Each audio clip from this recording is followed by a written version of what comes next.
Okay, so I'm delighted to be here in Tom Ryan of Ballymore's sitting room. Tom, I'd say to a lot of people maybe watching this, you're no stranger, Tom, and thank you very much for agreeing to chat to me this evening. Tom, I want to start. The piece we're focusing on here is around the late 50s, early 60s. This is towards the end of the book that we're writing.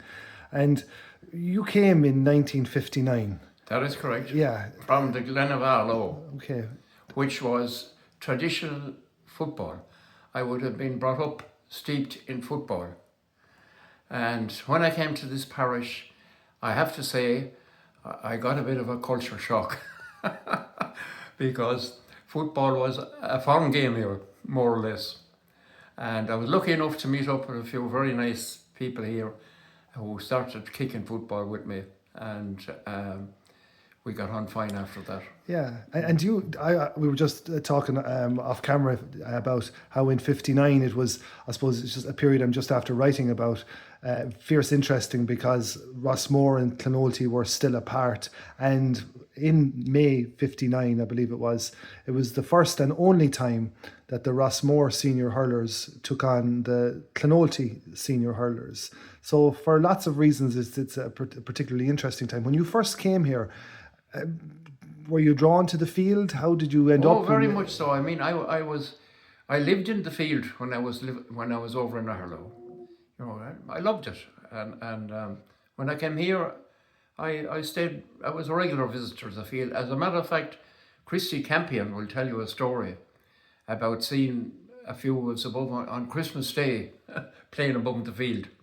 Yeah, and do you remember any particular mentors that would have been involved with you? So when you came, sure. you'd have been minor or 15, 16 years old, was it? There was some very nice people involved in the J Club when I came here, and I'd want to be careful now for fear I'd miss some of them. But take for instance Ryan Mason, John Carney, Dick Purcell, Jimmy Hennessy of Milltown, well, Father Cooney was the big noise here, we'll say, in the J. He was a curate here at the time, and he did an awful lot of work. And Jim Brown from Rossmore, and people like that. Oh, Timmy Hammersley, of course. Timmy was very involved, and the man opposite him Pardon? in the village, the man opposite Timmy's premises in the village, of course. Oh, Tony Brennan. Yeah. Well, sure, I'll tell you now, I was very lucky to meet Tony Brennan early on, and I can honestly say, you wouldn't meet a nicer man, most unassuming man. And he had an interest in football, which was strange here, but he had lived in Galway. Because he was in the army in Galway, and he took me up to the All Ireland the year he got killed. The autumn mercy on him. 65 would it be? Galway were playing above in the football All Ireland. They won 3 All Irelands in a row that time, and Tony Brennan asked me would I like to go. And I went up in his green van with him up to the football, and I that's a great memory I have with Tony Brennan. Okay, yeah. So an out gentleman.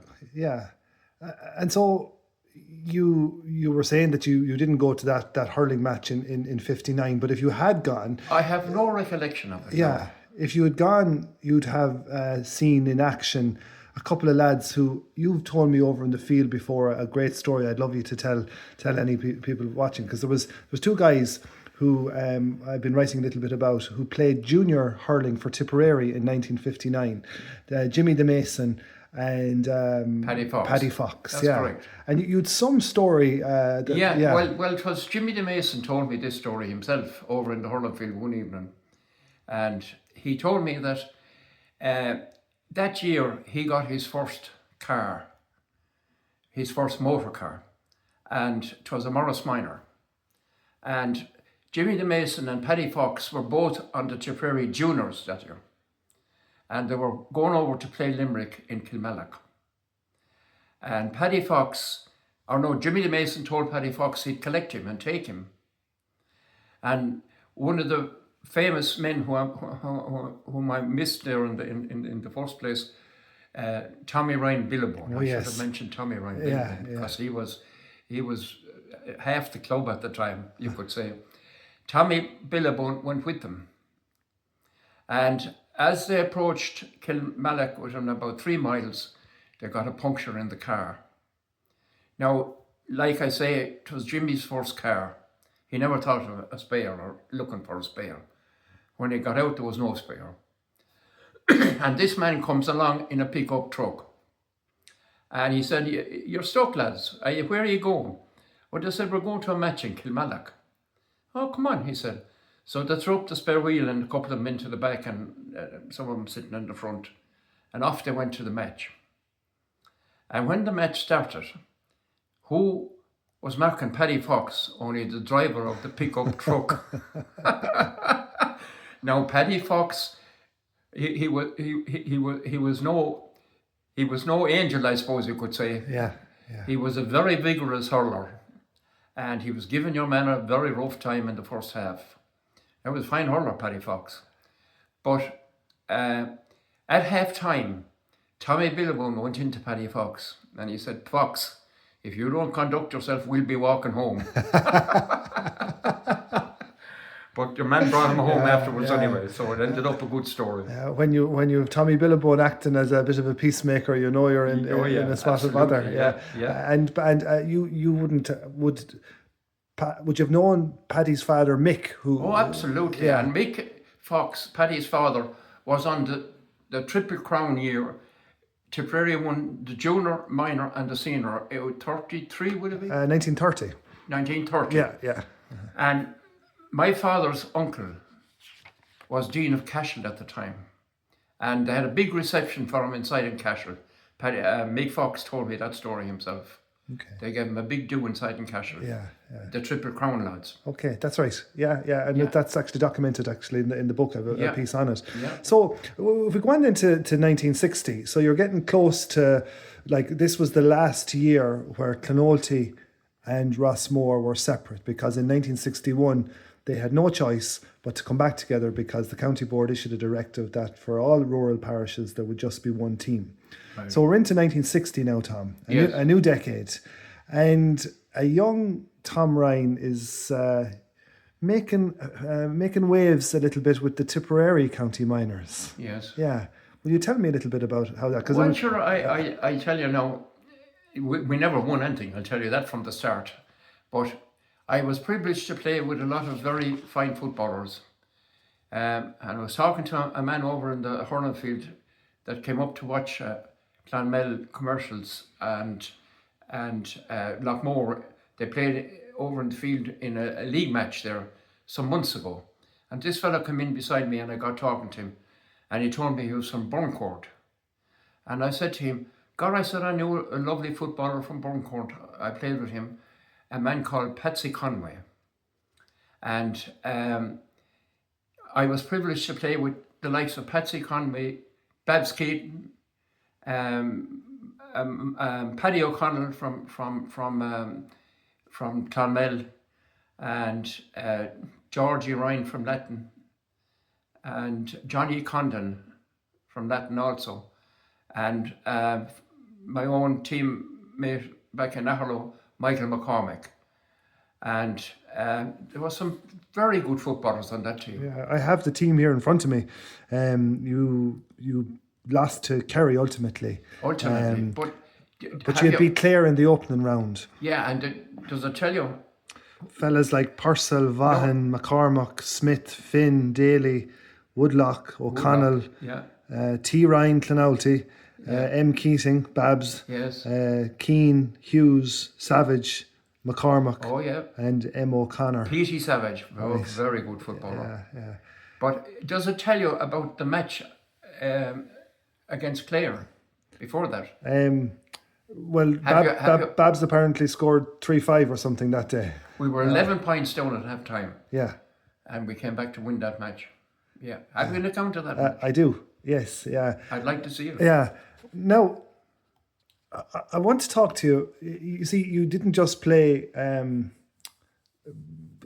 minor intercounty football. You played obviously for the club as well. Yes. And while we both accept that football was most certainly a poor relation to hurling in the club, Exactly. there is something significant in 1960, because in 1960 it was the last time that Clonoulty took to the field against a Rossmore side.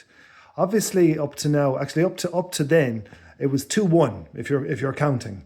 But Rossmore won the two significant hurling games in 56 and again in 59. But in 1960, Tom, you played Rossmore in a football match. Yes. And looking here, it says Clonoulty's football win, inspired by the young man from the Glen, was to be the last competitive action between Rossmore and Clonoulty. Tell me about that game. Well, Yeah. I can't say anything unkind now about Rossmore because I love Rossmore. But the Nationalist said this, before you do, it says, in a parish where preference has always been for the smaller ball, both Clonoulty and Rossmore served up a surprisingly good exhibition of the big ball code, in which interest was maintained right up to the very end. And it spoke about a red-headed Tom Ryan of Ballymore giving a fine display of fielding and long kicking. Now, Yes, I'd have to agree with you. but it was tough. No, I'll say that it wasn't simple. No, there was a lot of hard tackles in it. But however, what I remember most of all is how we won it, and how we won it was Ginny Maher, who was an ex-county minor hurler from Boots Cross, that's correct. and a very good hurler. He was playing football with us, and he got a pass for with a ball, and he stuck it in the back of the net, and that's my recollection of that game. But I was fair sore after. Yeah. You were young and you were good, and the Rossmore lads mightn't have appreciated it. But I wouldn't say one word against Rossmore. I couldn't. Yeah. They've been so nice to me up there. 1-3 to 1-2, a 1-point victory by all accounts. Yeah. So it was low score. Yeah. I was never a forward. I was always in the backs, like our centre field.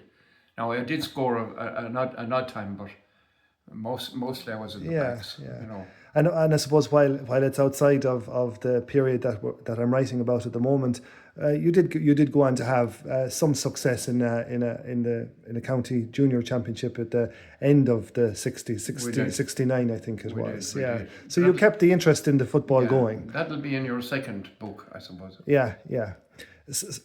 Please God. Yeah. So Tom, maybe just to wrap things up, on then to 61. Do you have any recollection then of anything significant happening around the teams coming back together? I can't say I did. No, I played with them, of course, naturally, and I played hurling. I wouldn't have been a great hurler by any means, but I enjoyed it, and we were reasonably successful in ways, but we never actually won anything. Now we could have won. We would have won a junior championship at some stage. You probably have that in your book, but I can't. I remember beating, was it Golden in a West final in junior. Have you? Was that in sort of later on in the 60s? Yeah. Haven't covered that obviously yet. But no, what I'm trying to tease out with you is, like, was there any awkwardness that you can remember, or like when the lads from Rossmore came down and you were next thing in the dressing room together again? No. I do know. I definitely know from talking to some of the older people that they weren't happy, and some of them were Rossmore to their core, and you couldn't blame them for that, because after all, at one stage it was their club and their parish. But other people then took it in their stride, and they didn't. I can't remember any friction that I can remember. Yeah. I suppose from your perspective, like you came in 59, would have played a bit in 59 and 60 for Clonoulty itself, and then from 61 on, then you got to play with Clonoulty and Rossmore. Yes. Although the minor and the under 21 panels, they never were separate. It was always just Clonoulty Yes. and Rossmore. So it was Yes. only the adult That's right. teams that Yeah. So since then, Tom, in essence, we're the one club. And I suppose we've not looked back. In recent years, we've had great success, and you've been here a long time now, Tom. More years than I care to remember, as the fellow said. But nothing you can do about time passing. Yeah. But I enjoy the club, and it's a wonderful club, and I'm privileged to be part of it. And we've had marvelous success. We really have when you look back on it. Yeah, and obviously the period that I've been focusing on is long in the past, but it's important to remember those times as well. Absolutely. Yeah, the people who you mentioned, they flew the flag for our club and our parish when maybe we didn't have the success that we've enjoyed in more recent decades. Yeah. That's correct. Yeah. I won nothing in hurling except that I can remember West Final Junior, maybe two of them. I'm not sure. Mm-hmm. Thank you, Tom. Oh, you're welcome. Yeah, and Gomorrah to and Cade, may you live to be 100. It's great to see you. You're one of the people who, any time I'm in the pitch, you're there, and that's reassuring in itself. There was a famous priest in Knockavella one time. He was Father Matt Ryan, and he went to see the Pope when he was in his 90s over in Rome. And the Pope said to him, "What you're after saying to me there now, I hope you live to be 100. And Father Matt said to the Pope, "Why limit God's goodness?" And that's a good way to leave it. Yeah. Thank you, Tom. Lovely.